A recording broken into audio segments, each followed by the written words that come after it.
to the degree that you want something is the degree you're afraid of not having. Yeah. God, I wish I started when I was younger. I go, well, yeah, but you didn't. So shut the fuck up and let's keep going. Right. Like, you can't. Nobody changes until they change their energy. And when you change your energy, you change your life. Because it's not till then that it's really real. Yeah. It's like, oh, this is way worse than I thought. It's like, oh yeah, it's way, way worse than you thought. Yeah. But luckily, there's more to you than you think.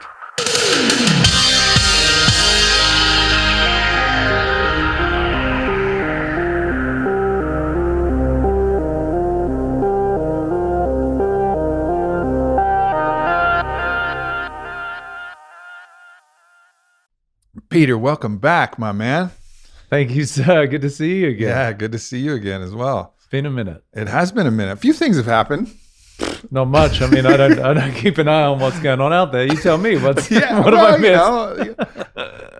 Just a few things in the collective. I got married. That is a big thing. It is a big thing. Congratulations. That's beautiful. Yeah, I appreciate that, man. I'm excited to meet your other half. I know she's your other whole, should I say? Ooh, tweetable. Okay, dropping fire straight out of the gates.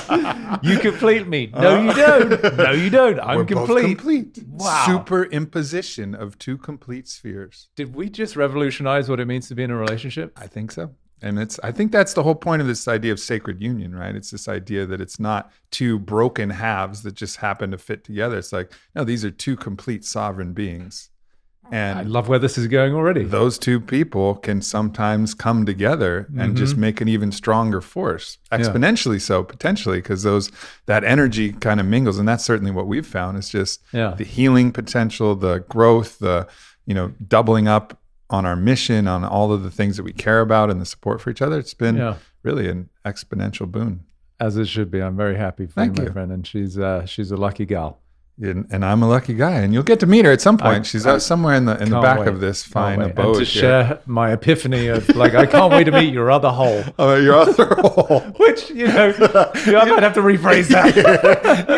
You gotta make it, instead of a soft W, you need to make it a hard whoa. The other whoa. I got to work on that. That should just download through me, so I still got to refine the way I deliver it. That's okay. The intention is pure. It was indeed. Well, what I wanted to talk to you about for the most part is, as things happen in the collective, as within, so without, also goes conversely, as without, so within. All of these different pressures that we've had to kind of deal with and absorb and feel and be a part of. It's definitely what I've seen. It's brought a lot of stuff up in a lot of the personal connections that I've had, like people who've had repressed traumas, people who've had tendencies to go towards fear, or go towards ego, or go towards, some of these vulnerabilities in the psyche. It seems to have this, universal pressure seemed to have lifted these things to the surface. And so I was curious to talk to you about what you've seen on the personal level. Definitely a lot of that. It's like the great expose, right? That's one of my favorite quotes. Like you, I'm sort of finishing my book. You've got a book already, or a couple? I do. Yeah. Own the Day, Own Your Life. It's mostly about the physical body, dives into the mental body, but I'm going to go straight into the mental body in the next book. Okay, nice. Hopefully it doesn't have too many of my ideas, because then my book will suck. I'm stealing everything I can. Damn it. Okay, I'm glad I'm going to be stupid today. No, it's just about positive and negative. You know what I mean? Just be positive. Yeah. It's like, wow, this podcast sucks. This guy's amazing. So anyway, the quote that I was going to cite is, to your point about all the things that are coming to the surface. I say that life will present you with people and circumstance to reveal where you're not free. So with everything that's transpired, certainly in my own sort of hibernation that we've all been experiencing, I'm just noticing how much of these deep-seated fears, constraints, insecurities, inadequacies are bubbling to the surface by virtue of what seems like this external problem, right? It's always occurs as though it's out there. It's the virus, like everyone's scared of the virus. And I did a video right at the beginning because people were asking me to sort of contribute and support and help. And I said, you've got to understand, COVID doesn't have any fear. It's not creating fear. It's just not. It's revealing the fear and despair that's already there. Yeah. So for that reason, I see it as a gift, which to recontextualize for a lot of people who've really been hurt by it, and I don't want to belittle that or in any way dismiss it, because aside from the deaths, and that's a whole conversation in and of itself, right? The accuracy to it and the the pre-existing conditions that people had that made them much more susceptible to it and all of that. There's so many factors, but people's livelihoods have been ruined. Livelihoods, and some people have indeed gotten really sick with a very strange virus absolutely called COVID-19. So it is a real thing. Yes, I'm not denying the presence of it. Exactly. It's just there's so many combined sort of contributing factors, right? Like you're familiar with Zach Bush, who I really respect as a doctor who can speak to these things way more professionally than either of us, but him being able to put the various players together, the presence of a virus, the fact that the majority of people who had some sort of comorbidity, pre-existing conditions, their immune systems were compromised, whether they were hypertension patients or they had diabetes or cardiac disease, all of which had some sort of unifying thread of maybe statins and these ACE inhibitors, like hypertension medications, which themselves upregulate the ACE2 receptor, which is itself the access point. You know what I mean? Like, so to what degree, a lot of things that are contributing to someone's susceptibility, which, going back to my point about it being a gift, is I get the fear that's come to the surface. That itself is a gift, because then we get to reconcile it and see where it's actually coming from, which is an inherent part of being a sentient being, and we want to survive, right? Like, that's the ultimate fear. Any fear that anyone has ultimately is, which we'll probably touch on today, the fear of death. That's the big one, right? This is revealed. This is revealed how we go blindly kicking and screaming, la, la, la, hands covering our eyes, plugging our ears, saying, I'm not going to die. I'm not going to die. Right. Sorry, you're going to die. Yeah. I'm going to die. Everybody's going to die. Like, that's the reality of the nature of our existence. And if you look at that, like the Stoics did, or like the samurai did, memento mori, or the, Bushido code, it's like the first lesson of the samurai, remember that you are going to die. Yeah. Like, all of these really elevated warrior cultures kind of recognize, like we got to deal with this thing. Otherwise, fear is going to be the acting force on our actions. Yes. And we're not going to be efficient at all as human beings or as warriors. And what a wonderful conduit of this virus, because the emphasis, the ticker on every TV screen has been death. Yeah. And it's the one thing that every human being, as you said so accurately, wants to sort of deny, ignore, postpone, certainly not really embrace. Yeah. And I think it's a beautiful conversation to be had. There's a book called the Upanishads, which is an extension of Advaita Vedanta, right? So it was this oral lineage where the seers or the gurus or the sages would sit in the woods and they would have this narrative about the deeper questions of life. And in the Upanishads, there's one called the Katha Upanishad, Katha. And it's arguably my favorite, because it speaks about death. And this boy goes to meet the god of death to engage and understand, what is this thing? And there's a very powerful line that I'm sort of paraphrasing, but it's the ultimate form of reconciliation of death is to have the death of death itself. And it's so beautiful, because, as you're saying in a different way, when we can actually integrate, accept, recognize that's an inextricable part of life, the duality, the yin and the yang of birth, hence death. Yeah. Right? Good, hence bad. Right, wrong, all of the things that we live in this sort of dualistic experience, which is part of the problem, right? Because it creates this polarization. And what I feel we're headed towards is a transcendence of all of that. Certainly my work is to get beyond the duality in whatever form. That's freedom, right? Yeah. And that is Advaita Vedanta, non-dualistic approach. So that is the integration of death, is by recognizing, well, if I'm going to have birth, which is obviously something that, I say everybody wants or has because you're here, then you, by default, have already accepted death.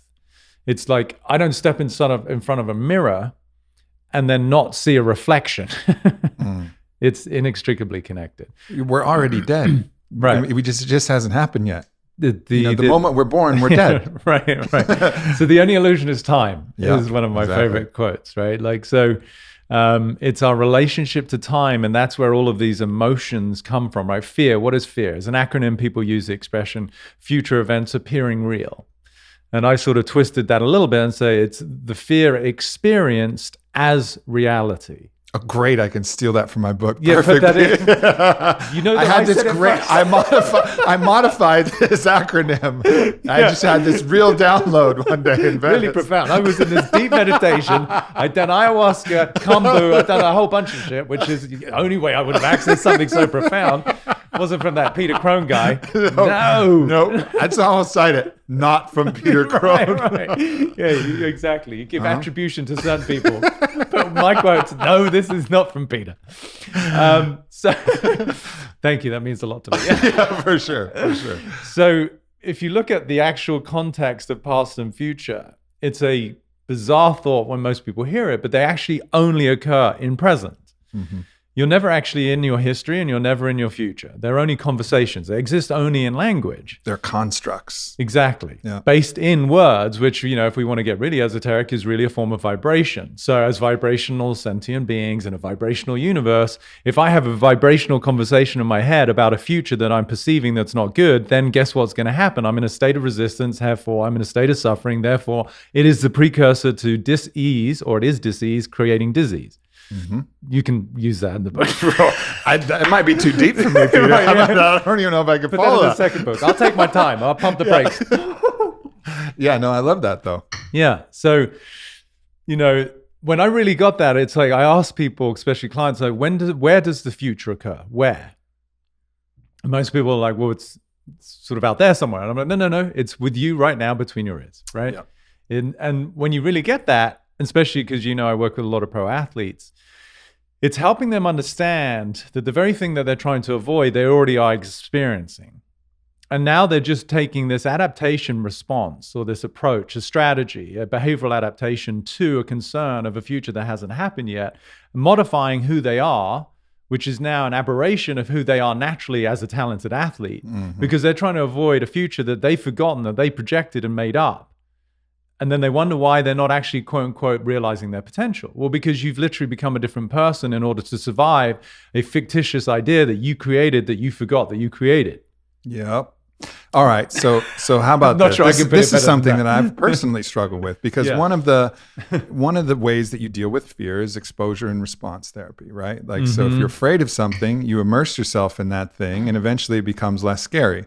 And I've watched myself go through that same process of like, this thing that's a potential in the future is terrifying. So you know what I'm going to do? I'm going to live it. Yes. I'm going to live it. I'm going to eat it until I'm sick of it. I'm going to smell it. I'm going to look at it. I'm going to rub it in my face until I'm like, okay, I'm actually cool with this. However, there's tons of stuff that I'm scared about. So if I continually do that, I'm continually living in that future reality in my head where I'm having to deal with something that's most likely not going to happen, just so I can lessen the fear of it happening. Yes. And it doesn't seem to be the most efficient way to do. It works, it will get you over your fear. Yeah. But it's putting you in a position where you're having to live all of these different realities that are unsavory at very best. Yeah, and uncomfortable. And I think that just speaks to your tolerance level, your dedication, your discipline, your sort of fortitude, right? Is that you're somebody who recognizes, one, the relationship that you have with your own fears, which is great. That's a degree of, we could say, evolved beingness, that you're like not trying to avoid it, numb it, eat it away, smoke it away. I go straight towards it. Right. I really do, but it's still uncomfortable. But that's part of your conditioning is what I'm saying, right? So you just happen to have, that is your approach. That is your reaction to concern, fear. For other people, it's aversion, it's escape, right? Whether it's through substance or denial or being, somebody who's living in a world that is so confined and in this bubble of self-protection that they're under the impression that they're never going to have to face any of the things they're concerned about, not realizing that the very things they're concerned about are right between their ears, right? It's not out there. This is why this whole virus thing to me is, again, why I said I use the word gift, because I think it is the opportunity for death, right? It is an awakening invitation. It's a hall of mirrors, like that Bruce Lee Enter the Dragon scene where there's mirrors and illusions everywhere. And everywhere you look, you're seeing some part of yourself on display. Inner, outer, as you said. So it's really... I was thinking about it the other day because I love using analogies and metaphors. And it's like, what does it really what does it really expose about us as a species? I think number one, and no one could really sort of agree with this or argue, is the fact that as a society, we're incredibly unhealthy. It's number one, right? Like, so as much as you might look at the New York Times and go, okay, 100,000 deaths, to what degree those are accurate reflections, it doesn't really matter. It's still a lot of people, and there's a lot of suffering and sadness as it relates to their family members and who's been affected. But millions of people die every year of cardiac disease, diabetes, cancers, right? And that's not considered a pandemic. We certainly don't put $2 trillion down to, in whatever way we can. Not that all that $2 trillion is, given to fighting the virus, but, billions of dollars are being given to pharma right now to come up with a cure for a virus. And I'm like, okay, well, if we were to take that same situation and superimpose it onto technology, which we deal with every day, right? Meaning, the term a virus is something that most people have had to deal with at some level, whether it's in your spam, in your email, whatever it is, or it corrupts some of your code. Yep. The evolved approach within technology is not, let's kill the virus. What do? You upgrade the system. Yep. You make the software more robust such that you are no longer at the effect of some exogenous stimulus. Yep. Now, maybe I'm just too simplistic in my approach, but I'm like, we've got an unhealthy society. The majority, not denying there's been some outliers, but the majority of people affected by this exogenous virus are already compromised. So then why wouldn't we recognize, wow, what an opportunity, what an awakening to go, who doesn't want to be more vibrant? I mean, the number of people that I get approached by who, albeit I'm looking at the mind, want to be healthy. They recognize I was a celebrity trainer many years ago in a former career. And they're like, oh, can you help me get in shape? Like, people aren't walking around going, do you have the celebrity secret for some sort of disorder that I can create? Mm-hmm. Or you don't see a friend who's put on a ton of weight and go, oh my God, you look amazing. What's your secret? Or someone's skin is just awful. It's like, you've got to tell me what products you're using. Right? Totally. Right? We are naturally drawn to wanting to be vital, alive beings. Mm-hmm. So for me, it's like, wouldn't it make more sense as an opportunity, and I think a lot of people are embracing this, to recognize, wow, how can we best support? How can we best educate? How can we best inspire our collective society to upregulate its vitality such that we become more robust as a species? Because this isn't going to be the last virus. There's tens to the thousands of viruses out there, the majority or many of which are in us because we've integrated. Right? We're a hodgepodge of bacteria and viruses, thank God, because that's actually what helps like things like mitochondria to function, the breakdown of the food that we eat, the microbiome now, that's a very popular topic of conversation in health world. So to be able to recognize, wow, what is the opportunity here is to see that we are not very healthy mentally, emotionally, and certainly not physiologically. So that's the way for me to reframe this and recognize it is a death. Unfortunately, there is death actually happening, but it is the death of old constructs that no longer serve us, just as, to use the technology analogy, it would be the death of an operating system. No one in their right mind would keep the software as it is, see the incremental increase of external stress because of workload, consumer demand, things to process, and go, no, we're going to keep this exactly the way it is, and we're just going to keep killing off the things that are coming at us. Mm-hmm. No, I mean, we've now got artificial intelligence. That is a massive leap in terms of technological advancement. So what is the version of that in a human being is what I'm interested in. That's what my whole work is dedicated to, is the birth of a new type of human being who comes from these, what I consider inherent qualities of love, of kindness, of unity, of vitality. That is our birthright. It's something that is already flowing towards us. It's what degree do we destruct that, block it, inhibit it, in any way, suppress it. So anyway, that's what I'm committed to. Yeah, I mean that makes absolute sense. It's almost like we're in this last spasm of the old construct, where it's like double down on the old. More different, cures in a pill or cures in an injection. Forget about the health of the human. Let's take everybody out of nature, out of community, both of which have innumerable studies showing that it creates a robust human organism. Let's restrict all that, lock them in their house, make sure they can get access to as much alcohol as they can, and we'll ride this motherfucker out, which is this just old, it's a spasm of the old construct. Absolutely. But at the same time, there's a swelling of people going like, this really doesn't make sense, because the desperation of this spasm is like, whoa. This is now way too far. And as I was telling you earlier, like, we're also now aware of how much resource can be created. Yeah. You know, like, we just created $2 trillion, like, poof. Right. We had that. So, all right, what if we applied that to, you know, healthy food in every school and giving access to everything, and, you know, access to different farms and vegetables and, you know, healthy meats and produce and all of the different things that we could do, and supplying that, and then also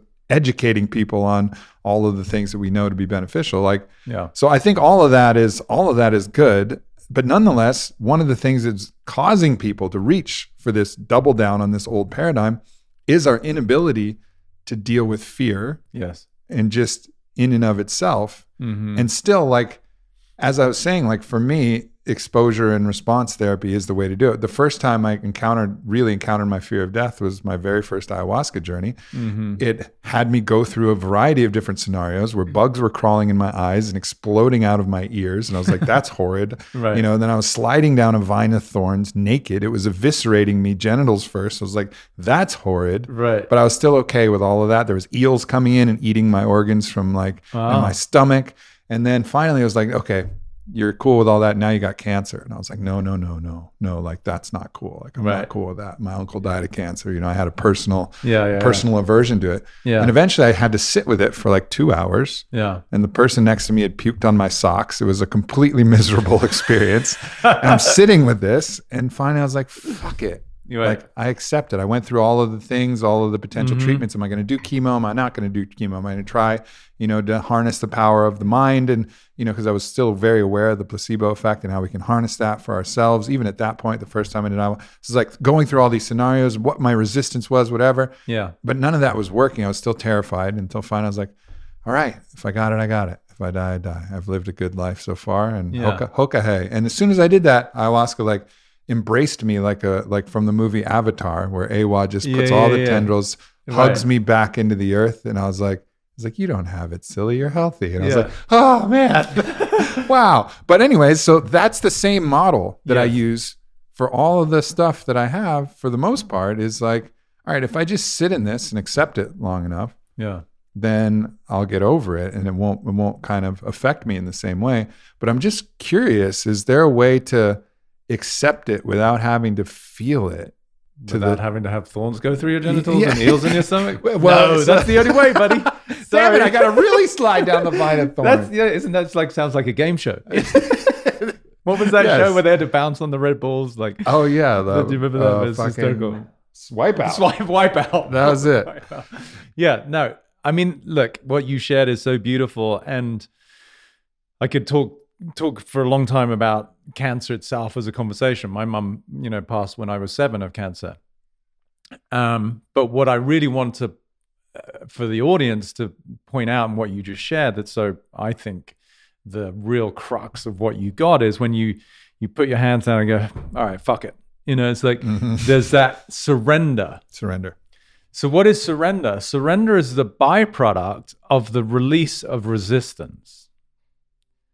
Right? So surrender is, which may sound like a very short, not to mention weird sentence, but surrender is. Acceptance is. It's already there, pre-exists. What's in the way of that is my personal, meaning you, anyone, perspective of how I want things to be. And when you really get the audacity that one individual mind believes it knows how the universe should function on its behalf, it's kind of comical. It's like, oh, I'm sorry, I didn't get the memo that you're fucking in charge of the universe. Allow me, you know, tell me my marching orders. How am I supposed to behave to make you happy? So the fear that you had around cancer based on a family member who you lost, your uncle, you said? Mm-hmm. So what you were actually fighting, your version of cancer, was the fear of an event that hasn't happened, right? This is why I said the virus it doesn't create any fear. It just reveals the fear that people already have, which is, in this case, particularly associated around death.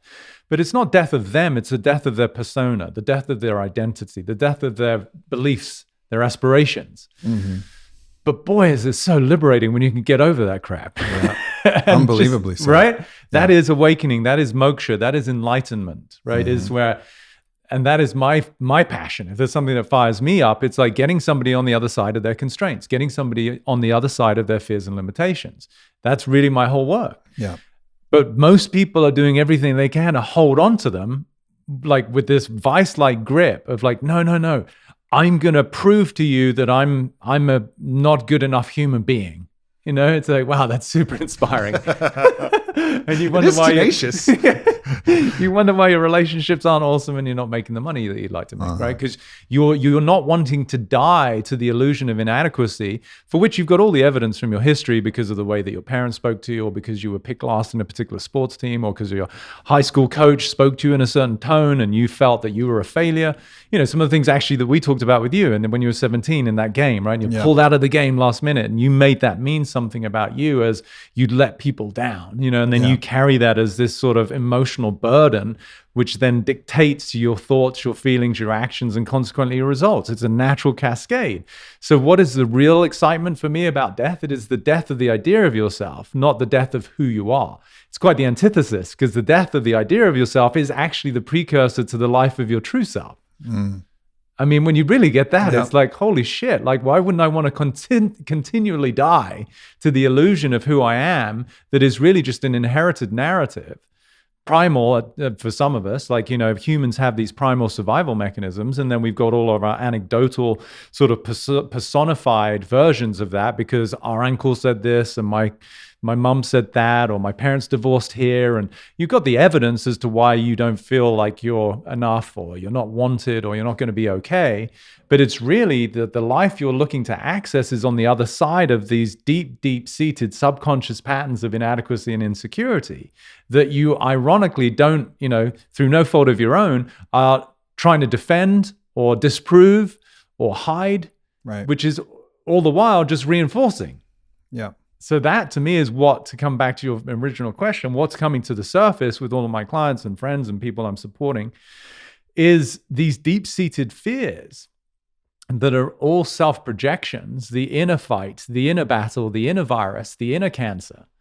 That is where I'm not trusting. I'm not in a position of surrender like you after you've slipped down your, you know, prickly vines. An image that I'm going to have to work on, get out of my head.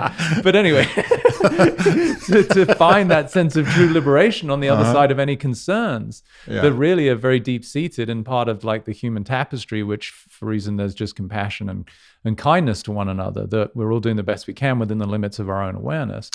And now we've got a lot more awareness. And so we can expand, we can up-level our own technology and our own narratives, our own programming. It's literally having a greater operating system that is not vulnerable to some exogenous source, whether it's, you know, a virus or the bankruptcy of something or the loss of something. It's like, no, it's okay. I'm going to be fine. This is actually something that is a catalyst for my own growth, for which I'm grateful. Yeah.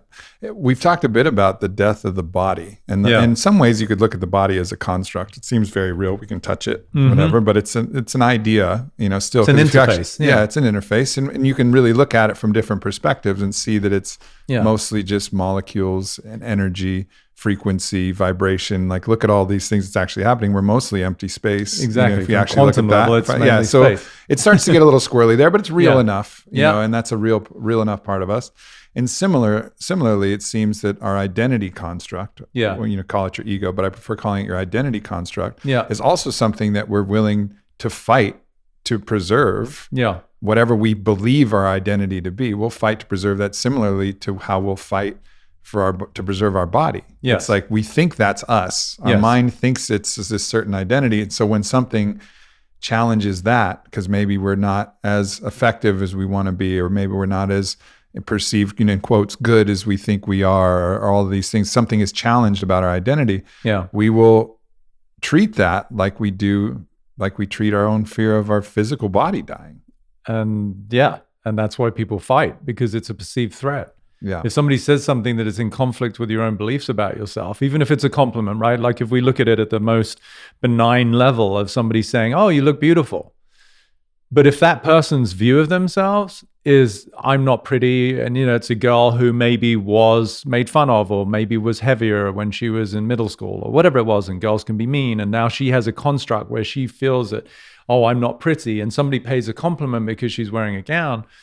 She can't receive that, because what she's actually hearing is her own belief of herself and how it's in conflict with what that person just said, which when you really break it down is like a disservice to both people, right? Because what she's doing, like most people, is just being right about her own view of herself, which is the defense mechanism that people have. I'll prove to you that I can fuck up my life, right? That's awesome. How do I sign up for your program? And then so she's denying herself her own beauty as a human being and a unique expression of life. And then she's also denying, in this totally hypothetical scenario, denying the person's view of her. So you're actually negating somebody's self-expression, right? So, and it goes the other way, right? If someone were to say, wow, and I get a lot of beautiful DMs, as I'm sure you do, and like, wow, thank you changed my life. And, there may be a spattering. Unfortunately, I've only, I think, had 2 so far. And maybe now I'm inviting more by saying that. But, like where, I don't think what you said was accurate, whatever. Yeah. It's not really even harsh, but it's like, it's somebody's opinion. And I can listen. It's fine. Like, I'm not saying that everything I'm sharing is gospel, or it's just my perspective. So it's being able to listen is such a gift, both for self and other, that we can allow things to be there without having this sort of harsh reaction to life, right? And so that's the first thing that comes to mind in everything that you just shared, is that, yes, we're defending a perspective that itself, by design, is a conversation. We really are walking conversations. Even to say, I'm Peter Crone, it's not a truth.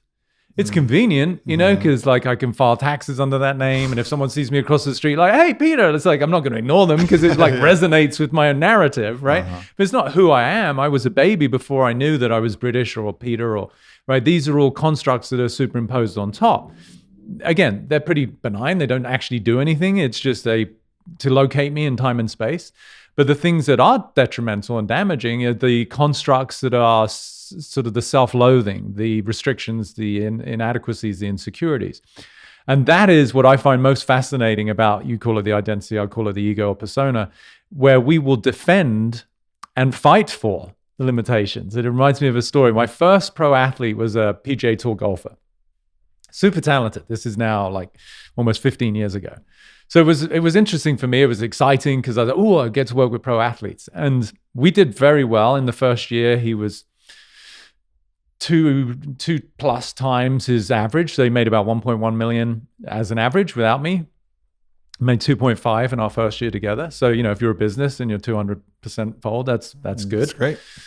And then the next year was 3.5. So it's like, okay, that's pretty cool. But he'd never quite cracked into like getting another win. He'd had a lot of second places and was making, plenty of cash. So he said, well, why don't you caddy for me so you can see what's actually going on inside of the ropes, right? Because you're doing a lot of preparation for me. And his relationship with his wife was phenomenal. They were on the verge of divorce when I met, and then they celebrated 10-year anniversary. Like there was some real wins in his life as a whole. But I was caddying for him. And this particular hole, he had, a decent shot to the green. It wasn't great. And he probably left himself a bit of a squirrely 30-foot putt, right?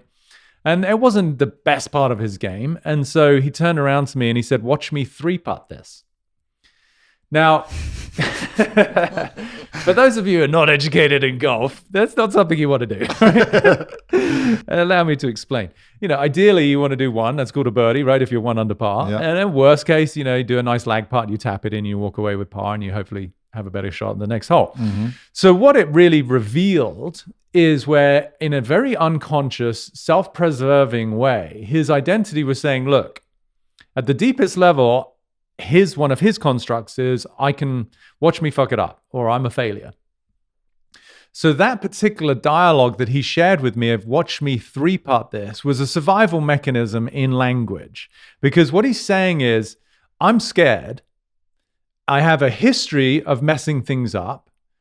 But the way that I'm going to offset that and mitigate it is by telling you that I might mess it up. So at worst, at least I don't look bad.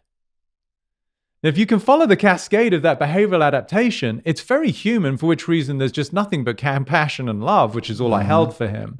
But it helped us have such a profound conversation. I said, do you even realize what you're saying? Do you want that? Of course you don't. it's when people say it's too good to be true. It's like, I mean, what are you trying to convince me of? That your life is about to suck and that I should support that? It's like, so it really is very insidious. It's so complex, but at the same time, so simple to understand that these deep narratives that are really, as I said, inherited, they're primal. And actually, the book that I'm writing, and now that you're writing on my behalf, I've delineated what I consider the 10 fundamental constraints that we all live within. I'm not enough being one of them. And I'll make sure that I email you all of the others so you Please, can include them. Thank you very much.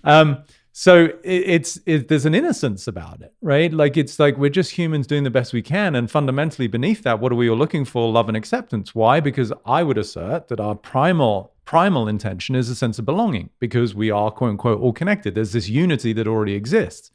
We are already related. There's something in the way of that. Why relationships themselves don't work and are usually problematic is because we're under the illusion, I'm a separate you, I'm a separate self, and then you're a separate you, and now we're trying to relate. It denies the fact that there's already a connection. What we're actually doing in relationship is remembering the unity and love that already exists and releasing the illusion of separation. Not coming from two separate individuals trying to find connection. That's only perpetuating the fact that we're individual in the first place. Yeah. And then you wonder why relationships don't work very well. Yeah. Right? So all of these detrimental constructs, when you talked about that golf analogy, it really seems to me he's doing similar thing to what I was expressing before, where he's scrambling to the reality in which he does three-putt it, accepting it. And also there's the pain of three-putting, which is, as you said, not ideal, especially for a pro golfer. Yeah. But then there's also the pain of you witnessing him three-putt it and him being embarrassed that you're there. So there's like multiple different painful scenarios that he has an aversion towards. Yeah. So by saying that, he's trying to put himself in that reality to some degree to mitigate the potential slap of that reality hitting him when he's believing something else. But then what he's doing is he's creating, an opening for that reality to exist, instead of just accepting it when it comes. If I three-putt, oh, so what? I'm not going to believe that I'm going to. Yeah. I'm going to believe that I'm going to fucking sink it in one. And that's the self-fulfilling prophecy of the mind in either way, right? You've got either the vicious cycle or the virtuous cycle, right? If you want to look at it in terms of an ascending spiral or descending spiral, like into our own detrimental demise and disease, whether dis-ease psychologically, emotionally, or physiologically. That is like what I feel we're at this pivotal turning point now, where we get to turn into a virtuous cycle in terms of unity, health improvement, the deconstruction of whether it be these, politicized organizations, the healthcare system, police, the way that we can up level. It's not the anti something, it's the pro something, right? And I think this is where people get so caught up in these polarizing conversations. It's not that police are bad, it's just that maybe we could improve the system. Right? It's not that healthcare is terrible and that we want to get rid of it. No, if you're in a traumatic accident, it's phenomenal. But as it relates to dealing with chronic diseases, it's a pretty archaic system that really doesn't help anyone. It's not about health, it's about managing disease. Does that mean that people who go through 7-8+ years of study, who are committed to being care providers, are bad people? No, but they're functioning within a system that itself is somewhat redundant. Yeah. So this is where it's an opportunity to, again, upgrade all of our systems, upgrade all of these protocols that we've been stuck within, similar to what you're saying with my golfer, upgrade his narrative about himself that he's somebody who can fuck it up. That's not a very, inspiring, aspirational construct to live within. At best, you're going to be doing either what he did with me there, which is be right about your limitation. Wow, that's inspiring.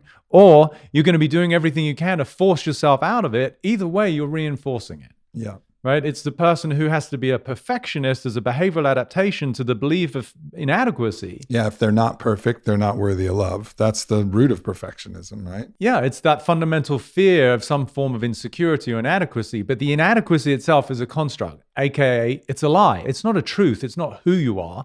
But if you believe that's who you are naturally going to have an adaptation to it. Now, the adaptation invariably is going to be something, hopefully, for the better, right? People pleasing, acquiescing to things that maybe somebody says that you can't do because you believe that you're inadequate, becoming a perfectionist to try and compensate, or you can go the negative way, right? Which is I'm a loser and I'm a and then you get into drugs or you become homeless, right? Either way, if you look at both arms of that, one might look better because somebody goes to the gym 5 days a week and they eat like organic food, but internally they're still being driven by this fear of inadequacy. Conversely, the person who ends up on the street, it looks like, well, wow, that person lost, their life compared to this person over here. But at a very deep rooted place, they're sort of being driven by the same mechanism, right? It's just an adaptation in different directions. Either way, what I like to point out is that the narratives that are driving thoughts, feelings, behaviors, and consequently all the results that people get are themselves just that, narratives. It's not a truth. My golfer, when he really there's nothing wrong with him. He's never failed in his life. Never. No one has. You just did what you did and you got the outcome. Yeah. But to then personify that as who you are as a failure, well, now you just nailed your foot to the floor and you're going to do everything you can to avoid the repetition of something that's already happened, it's finished, but you keep perpetuating by virtue of your memory and that pain point that you didn't accept, right? So it's really like, again, with one of my NBA guys, like that was a powerful story. I've shared it. I may have shared it with yours last podcast. Worst free throw shooter was now under so much pressure, the anxiety, the embarrassment, the responsibility to teammates of not missing, which was really his perpetuation of trying to avoid a bad future that he had yet to accept, which was him embracing his humanity. None of us are perfect. We're going to, quote unquote, make mistakes, and give himself the opportunity to recognize the future's unwritten. There's nothing there other than our projection of it, which for the most part, because the brain is designed to predict and protect, is not a good one, which therefore we're trying to constantly avoid, versus recognizing the opportunity that the future is literally a blank canvas. So therefore, if I'm going to be consciously creative, what is the future that I'm aspiring to step into? To your point about the golfer, I'm going to drain this. Now, he may or he may not, but it actually will give him a much greater opportunity, something to fulfill upon, as opposed to something to avoid. Right. And that's an entirely different way to live life. For me, I have the most extraordinary future. And where's the evidence? Yeah. In my declaration. Yeah. Right? Yeah. Then going back to being vibrational beings, how does that make me feel? What's the response in this room? Is like giggles, laughter, joy. I'd say that's a much better precursor to a good future than one that is based in anticipation, apprehension, anguish, despair, fear. So it seems to me like an analogy that I could use is, do you ever see those Etch-a-Sketches? I used to play with them as a kid. Have the little knobs and you create this little drawing or whatever. Hours of wasted time. Yeah, indeed. So we create these constructs and, we're just moving these knobs, creating these constructs in our mind. Yeah. It seems that at a certain point, one of the techniques to use is to just shake the Etch-a-Sketch and just realize that there's nothing there. Do you have a technique for people when they're, let's say you do become aware, like, wow, I have this construct, this story. Yeah. I'm still stuck. I'm still trapped by it. I'm not free. What's your kind of Etch-a-Sketch shake? I literally get off the couch. I go over to the person. I just shake them. 2x4s on the couch. I think that's a beautiful, beautiful analogy. And I think that's what's going on in society. Like we are collectively, as a species, as a globe, being, shook, shaken, to the depths of our core. And it's bringing to the surface a lot of trauma, particularly in the male, I think. What we're really looking at is the traumatized male. Because this is really, I feel, an extension of look at some of these other movements, like particularly the Me Too, which is another form of oppression, right? That was sort of behind closed doors, similar to what we're seeing with all the abhorrent stuff in the racism conversation. So, it's disgusting, and stuff that's disgusting but not seen can't be dealt with. Yeah. Right? So I think this is a rise of the feminine quality, not feminist as in a female body. Yeah. But the essence of the feminine, which is what? Loving, nurturing, caring, kind, embracing. When we're hurt, invariably as kids, we go to mum. Dad might be the logistical, the analytical, the strategic partner in terms of, okay, well, you're hurt, go and be with mum. And then once you feel held and healed, come back to dad and I'll show you how to ride the bike better so you don't fall off and hurt yourself, right? And I think we've been so dominant in the masculine, the oppression, the control, And it doesn't work very well. It's very destructive. You know, I don't think there would be many feminine or female essence-driven leaders who would be tearing down the rainforest. You know, they might sort of second guess that and go, wait a minute, that's providing oxygen, you know, which is, I think we need. I can't breathe, right? Like, you know, you see all of these correlations between virus, lungs, George Floyd, rainforest, impact on the planet, you know, pollution, cyanide, you know, to me, there's a thread, right?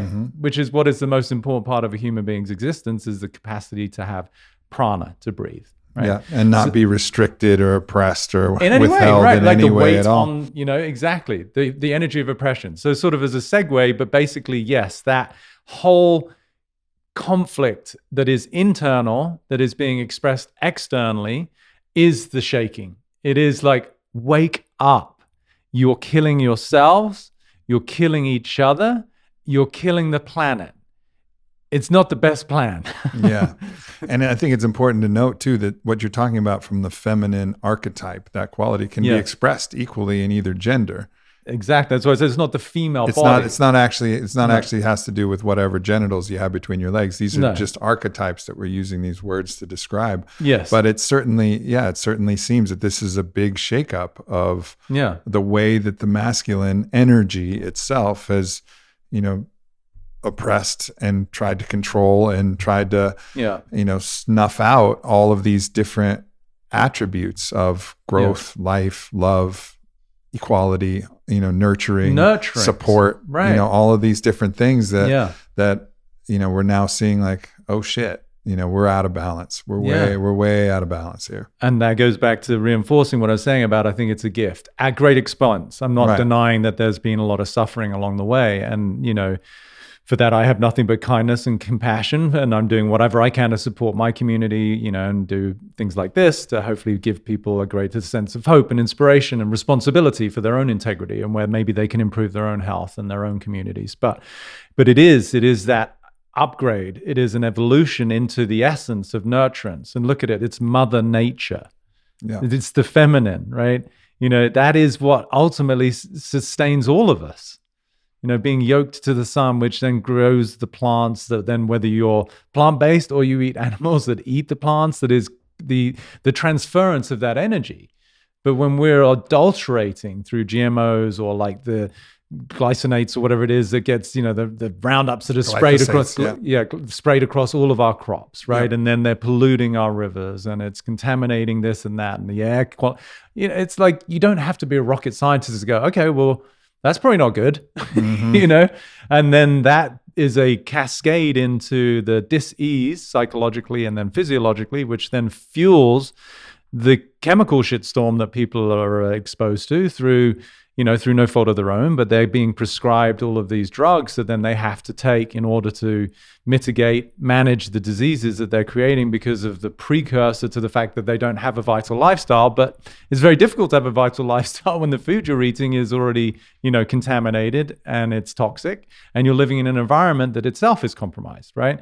So it's just a big cleanup operation. It's like, everyone get their shit together. Like, let's support each other. Let's not point fingers. It's not about bad pharmaceutical or bad this or no, there's an opportunity. Like, there's brilliant minds, there's brilliant resources, there's brilliant technology. What would the next version of a human being look like who is vital, who is loving, who is kind, who is compassionate, who comes from a perspective of unity, not separation, who comes from a perspective of abundance and wealth that is ubiquitous. It's not controlling. It's not where I have to fleece the masses in order to feel better about myself. There's basically enough to go around. And that, to me, is what this is a precursor to. And maybe I'm an idealist.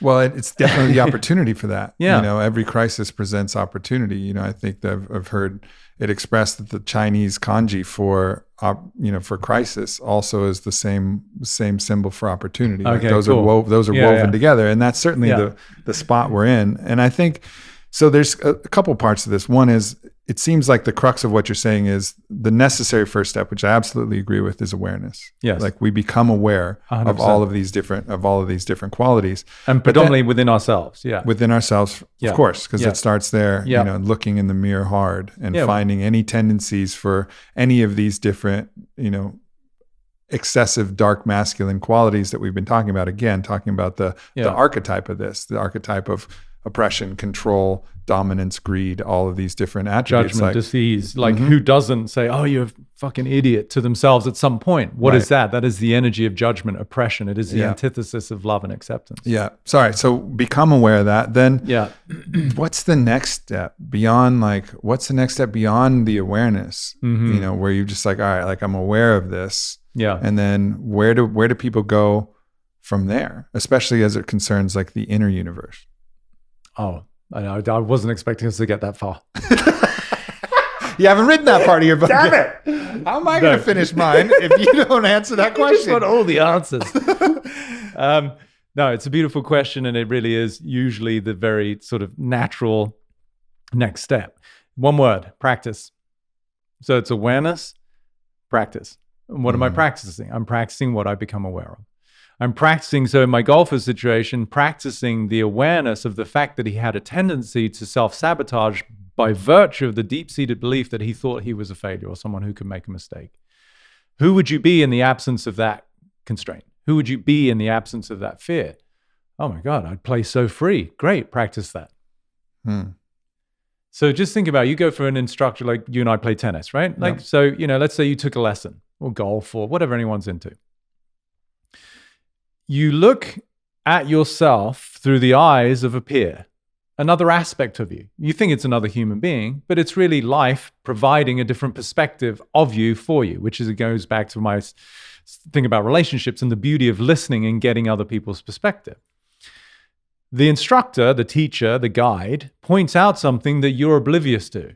Like for me, I have a tendency with my golf swing, for example, to pull the club very deep on the inside, which is a compensation for the fact that I'm trying to draw the ball. So way that I survived is if I keep bringing it inside, then I can stay on the inside. But it actually was, like most of these compensations we do, it was having the opposite effect. So when somebody looks at my swing, because I can't see myself, the beauty again of reflection through others, he points out something. I'm like, oh my God, and shows me on video even, like, wow, what is that? That is awareness. Great. So now what do I have to do? I go to the range and I practice this new movement. He might give me a drill. He might give me a visual, whatever it is that we can use to actually integrate that which we've just become aware of. Now, this is why the work that I do particularly, and that you're obviously passionate about and help people with, takes something. It takes something for people to get beyond these deep-seated habits, which oftentimes are way before your lifetime, right? The inheritance of narratives, the belief structures from religion to the racism stuff that's going on right now. That kid wasn't born with that perspective. That was something that was taught. It was inherited. So there's a lot of gravity to these things for people to be able to transcend and get beyond and realize the actual pretense of that, the lie of the inadequacies, insecurities, scarcities. So that's the awareness. And then it does take something. It takes commitment. It takes practice to break these habits. Now, there's a sliding scale because sometimes somebody's gotten to a point, and I feel we are collectively at this point, where the trauma and the cost and the impact of living within the lies of constraint and separation and inadequacy is so damaging. It is so painful that the awareness, the catalyst, is sufficient to go, I'm done with that, right? It might take a guy to have the heart attack for him to actually revisit his lifestyle, even though he'd had milestones along the way of like getting on the scale and like, wow, I'm 5'8" and I'm like 260 pounds, and like getting messages from his care providers and his doctors of like, you know what, your cholesterol's very high, but that wasn't enough to do it. It took something dramatic for him to go, you know what? I'm done with the fast foods and the shitty, whatever it is that I'm putting into my system. So there can be a catalyst that the awareness itself is sufficient to make the habitual change instantaneously. Some that are a little bit like less dramatic in terms of their cost to us, it just takes a little bit of time. And that's where we need patience, we need forgiveness, we need to be gentle with ourselves. But that is phase 2. I can't take you to phase 3 today. Well, all right, let's talk about this on a personal level. Okay. So I experienced a lot of sadness, frustration, and a lot of beauty and a lot of like amazing experiences. But some part of me is still attached to these kind of depressive, melancholic, kind of expressions of myself, even when things are actually going great. Yeah. So it seems like it's hard for me to let go of this aspect of my past, which has been woven and tied in a bunch of bow ties around my identity as, well, I just have, these kind of melancholic, nature that kind of I can burst through for periods, but I always kind of settle back to this. Yeah. And there's really no reason for it. Yeah. It seems like it's something that I'm dragging from the, graveyard of my past into this present reality where it doesn't even make sense anymore. Right. But I'm still doing it. And Yeah. so like, what is the practice? What is the practice of kind of untying these knots that you would recommend for me? It's beautiful. And I'm glad that you as like last time, willing to share something about yourself. So if you look at the way that you phrased it, right? Like this melancholic, like energetically, what does that represent? Like, how does that feel in the body? Shitty for sure. But in terms of like, I'm looking for like a weight, right? There's a heaviness to it. Damp and heavy. Yeah. Right. So, that falls into what we could say the bucket of depression. And the two predominant emotions that humans deal with are anxiety and depression, right? And then you got the sort of the bedfellows or the ancillary sort of emotions that go with that.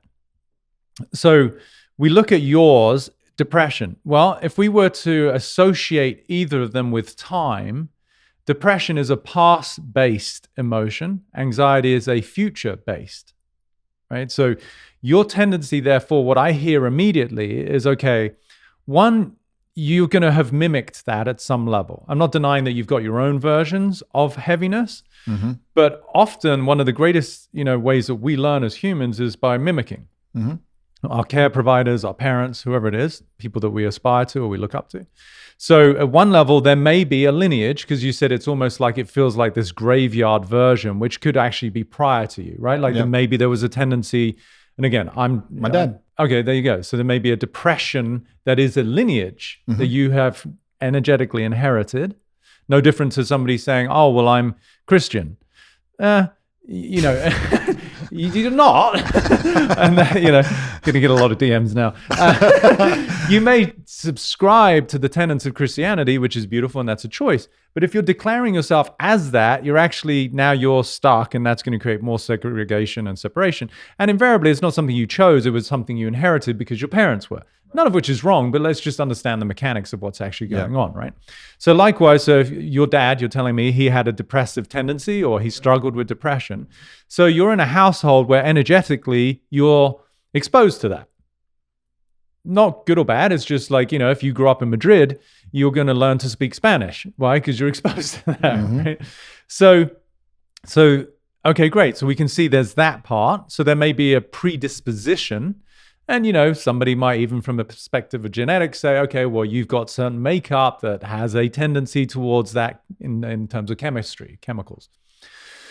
And then we can look at, okay, what else, aside from that which you've inherited, is more personal to you? Now, we got a glimpse of it in our last podcast, right? Which hopefully people will, if they haven't seen it, they'll revisit it because it was very powerful. Please do. Where you recognized that you put so much pressure on yourself. And we cited a particular game when you were 17 and you were pulled out at the end, and the guy that replaced you gave up a basket to the guy that you were defending. Yep. And that subsequent to that event, you had put a lot of pressure on yourself. What does that create? That's a heaviness too, right? So now, we're seeing a bit of a trend here, right? So it is the energy of oppression itself, which is something I've been talking a lot about, helping people, is to see, okay, yes, it's easy to look out there and blame police or blame government or whatever is going on, but where is that energy of oppression, judgment, even violence. It might not be physical, but violent to oneself within you, because collectively we are the sum of the individual parts, right? If we look at the debt of a nation, in a very big part, it is a reflection of the debt of the hundreds of millions of people. If you carry debt on your credit card and you're one person of 300 million, then collectively, it doesn't take, again, a rocket scientist to recognize, okay, well, the nation is in debt, right? So likewise for you, recognizing where is that heaviness, the oppression, the judgment that you have of self that is a bedfellow of the depression that you saw in your dad. Now you're smiling, so something's maybe coming to mind. Well, I'm just recognizing that this is a form of oppression of self. Yeah. I think that's where the smile came from, is this, I just felt the key turn in a lock where Nice. it's like recognizing like, all right, this is this judgmental oppressive energy that I'm feeling, that I learned, but that I'm continuing to exacerbate out of habit. Yeah. But it gives me, like, seeing where it's coming from then lets me say, all right, well, what's the opposite of that then? If it's judgment, Great. if it's all of these different things, well, what's the opposite of that? Well, before we go there, because you're a quick study and, you've been in my presence once before, so you kind of know how the story ends, but there's a succinct way to get there, okay, right? Which is, so what is the antithesis? Instead of looking at it as the opposite, what is the reaction to oppression? Well, it oftentimes is anger or aggression. Yeah, defiance, which again, we're seeing on the collective, right? Yeah. So now within you, without spending a lot of time with you, I could guess that at times you get pissed or you get angry. It may not be overt, it may be towards self. Usually. But that, first of all, we got to recognize the duality of oppression that then creates the equal and opposite reaction of aggression, defiance, and frustration.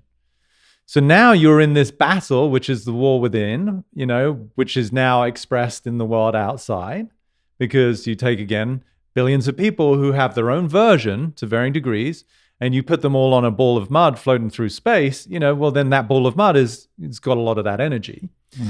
So this is beautiful because it may seem a little bit, what's the word I'm looking for?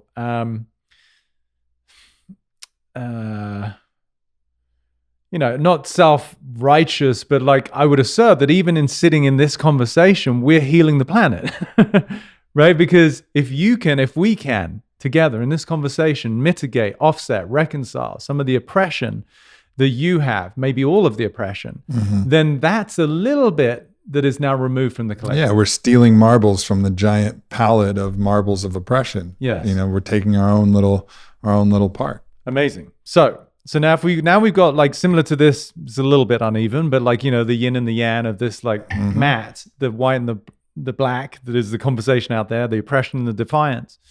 So the defiance is a reaction. The oppression is what inspires it. So if we want to go to the root cause, it's okay to be angry. Like when you go near a dog and it growls or it tries to bite you, the instantaneous human reaction is like, oh, wow, that dog's an ass, or like, that's a bad dog. But if you knew its history and the fact that it had an owner previously who hit the dog, and so now it's collapsed, someone coming near it as a potential threat, you would have compassion and I'd say, oh, wow, it's not a bad dog. It's been conditioned to protect itself based on oppression. So, and I want to come back to a great video that just popped to mind that people will really enjoy, that really highlights this. So what we want to recognize is that within Aubrey, there is this duality and there is this battle. The defiance, the anger, which is a reaction to the oppression. So you have learned oppression. You've learned self-judgment. It is part of your conversation. And these, to me, are the real insidious killers of any human being. It is in that world of should, have to, need, must. Like those words are the biggest killers over time to any human being. Why I assert, as a human species, we're exhausted. People's adrenals are shot. People are unfulfilled in their marriages, in their relationships, in their workplace, because they're under constant ideation of pressure. I have to, I should. So can you locate in your dialogue, any of that oppressive language? Of course. And what comes to mind is, and I want to get this out because I think it's really important, I have a deep attachment to an identity as someone who is, as my spiritual mentor Don Howard said, para el bien de todos, dedicated for the good of all. And that has an external validation signature of that I'm actually creating in my own mind of what that looks like. Yes. Based on my own, because I know I had a head start. You can call that privilege. That's the word that's being used right now. And I think that really should be looked at as like an N equals 1, but I can acknowledge it in myself. Fuck yeah, I was privileged. I had all of the resources, all of the abilities, and I've always felt that. And so I think to kind of justify like everything that I've been given, which has been enormous, I've said, all right, well, I have to accomplish something really great. And that really great has some external marker that I've made up in my mind it's always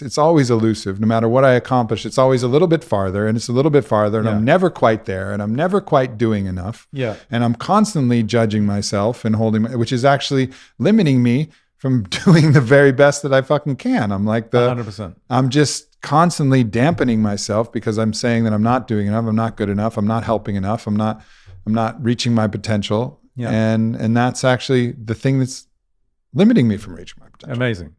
It's what I call chasing horizons. Yeah. Right? You can never get there.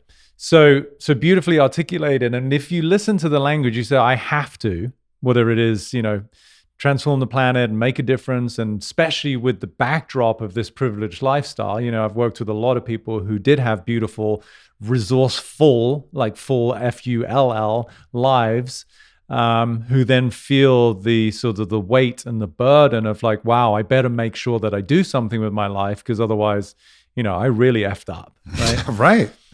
But that language, feel into it, and I'm using this word very, with conscious choice, it's abusive.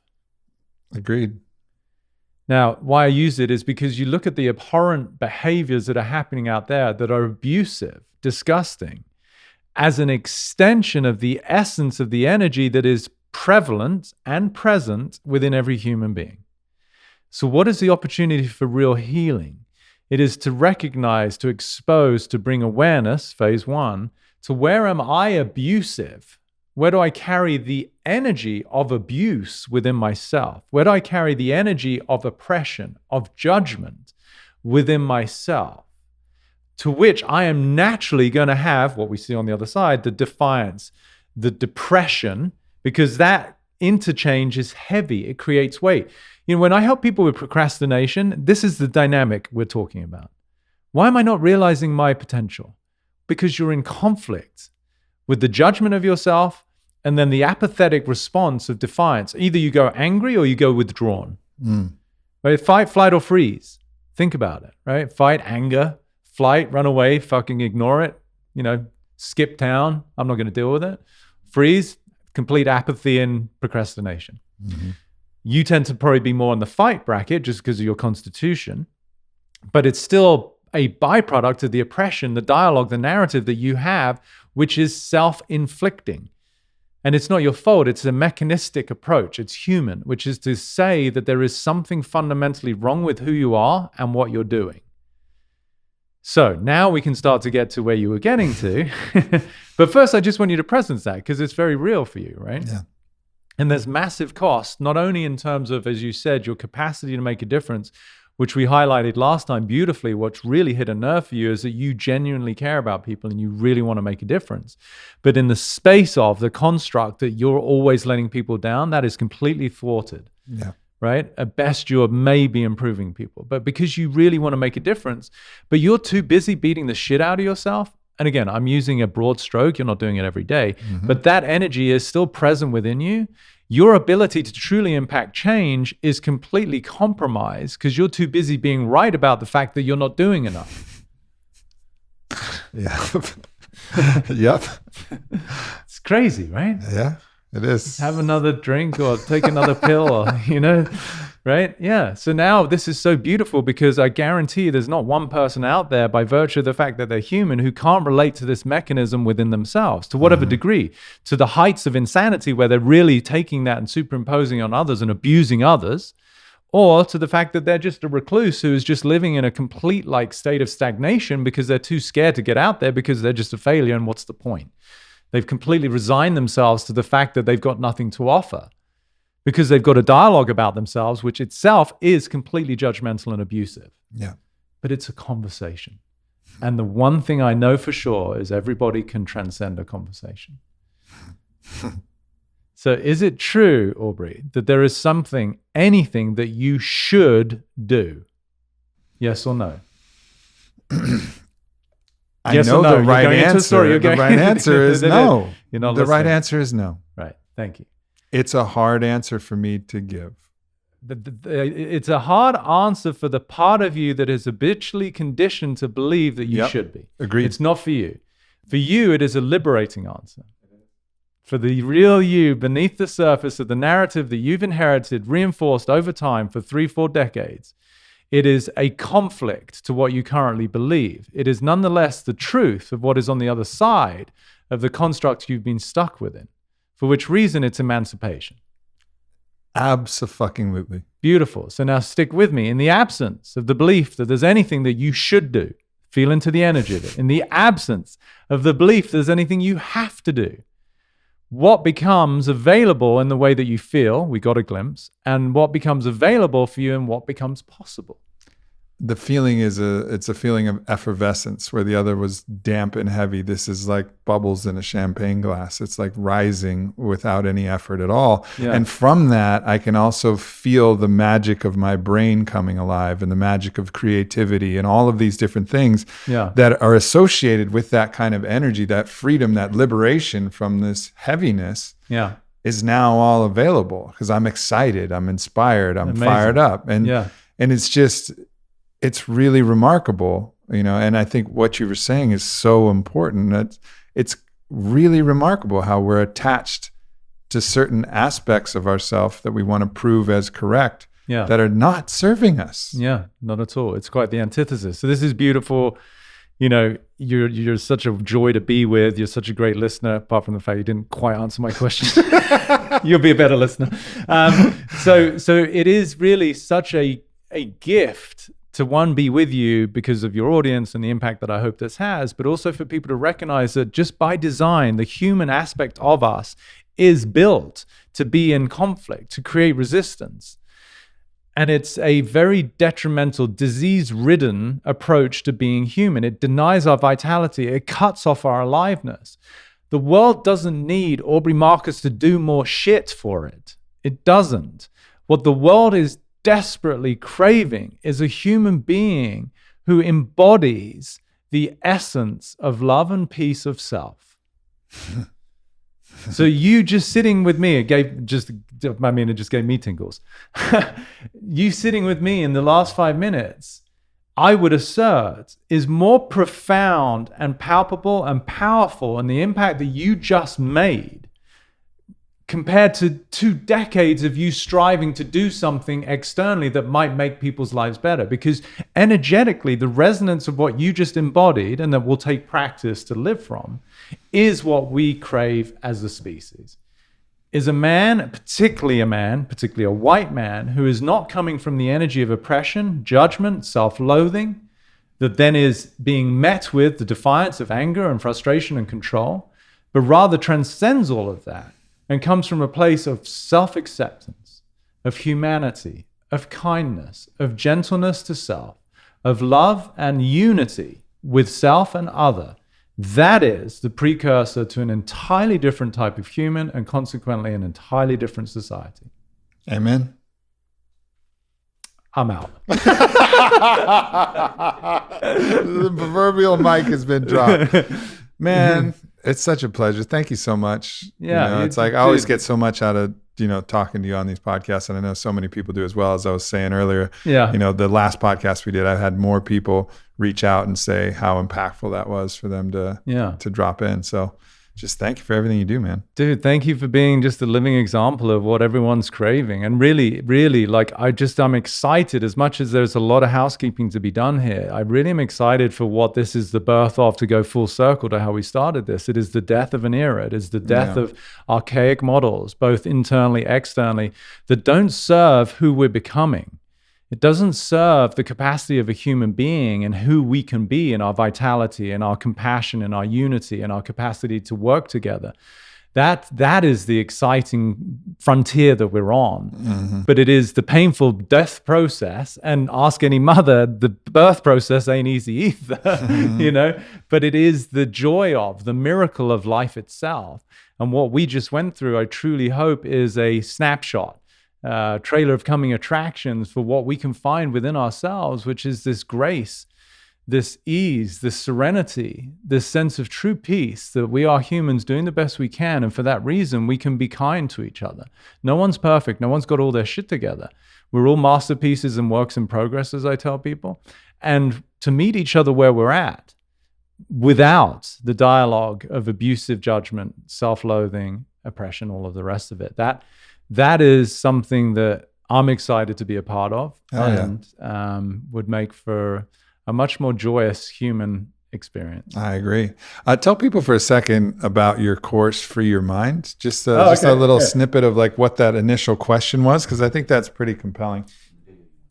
Yeah, so that I was going to come back to. Thank you. So the course is my first one, which has been pretty exciting. That's something that I hadn't had, just called Free Your Mind.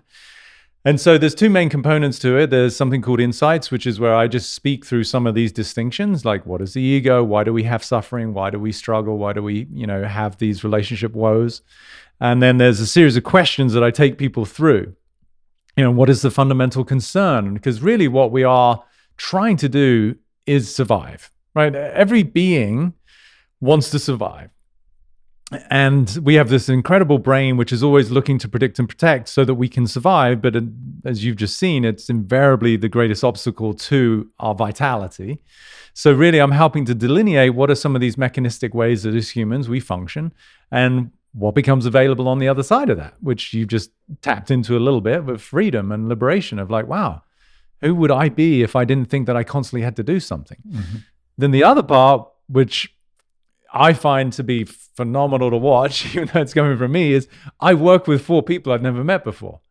So similar to you, but in a much deeper dive, they come to me, they've never met me before, with whatever they think their problems are. From a kid who left his East Coast family with very traditional values to explore his dreams in LA, but was constantly being, badgered by them because he should come home and have a 9-to-5, and, him then confronting his betrayal, his feeling of inadequacy, he's not enough, he hasn't made it yet, taking people through the process of liberation and finding their freedom on the other side of their concerns. Mm-hmm. So they're the two main components. And then there is a third part if people want to get into it, which is a conference call that I do once a month. Yeah.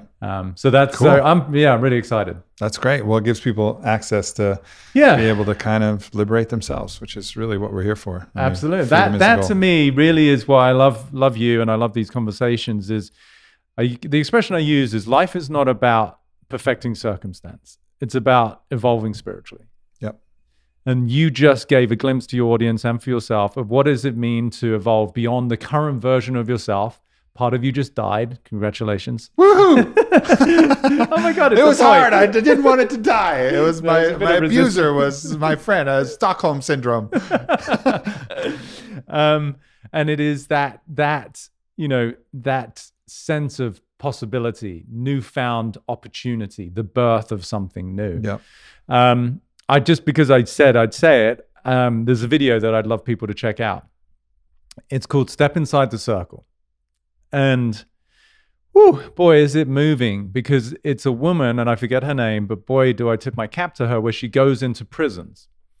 She has the inmates stand in a huge circle, and I don't want to be a spoiler alert and give it all away, but she asks a series of questions.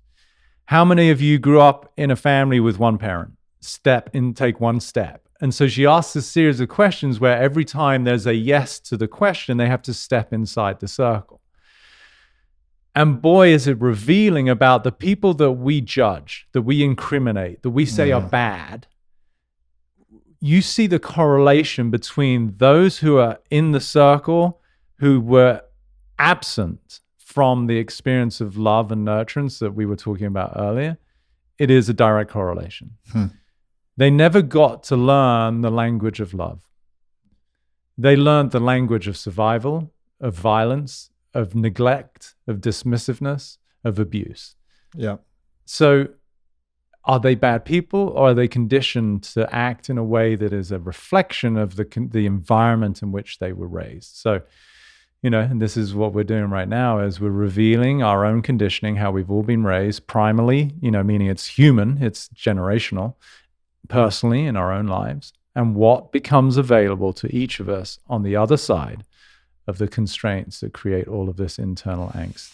And hopefully, as we become more aware of that, we can shift these structures that are not actually looking at what the root cause of all of these different issues are. They're just trying to apply some old construct that maybe used to work in the days of Hammurabi, like, all right, you do this, we'll cut off your hand. We're still in some modified version of that. You steal something, we'll cut off your hand model, but it's not working. No, what's required, and again, it sounds very ethereal / esoteric, poetic, is like, just more love and acceptance, right? Like the model of disease care has got nothing to do with pro-health, right? And this is why I got into Ayurveda, which is part of my practice. We don't treat diseases. We treat people. So it goes back to what I said. If we see this as a massive opportunity for, wow, we have a diseased, both places, mentally, emotionally, and physically, we have a diseased society. Wow, what an opportunity. We could become a vital, a healthy, a robust, emotionally, physically, and psychologically society, at which point anything that's exogenous, whether it's a virus or any threat, we get to deal with in a really beautiful, graceful way, versus as a reactive way of like, oh, kill, and we're sanitizing the streets of Italy.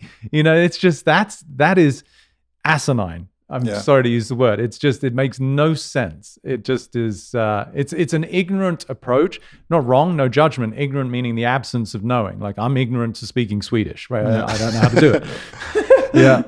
And for people who want like another example of that, Travis Christofferson wrote a book called The Metabolic Theory of Cancer, Tripping Over the Truth. And it's what the hypothesis is, which came from Dr. Otto Warburg a long time ago, is that cancer is the byproduct of a metabolic dysfunction. So if you actually support the metabolic system, rehabilitate the mitochondria, then you'll actually treat the cancer effectively by actually supporting the body, rather than war on cancer, war on this, chemo, war cancer. Yeah. And so it's just an interesting way to kind of reframe even one of these things, which we've been conditioned through the construct. This is a war on cancer. Well, what about like supporting the body?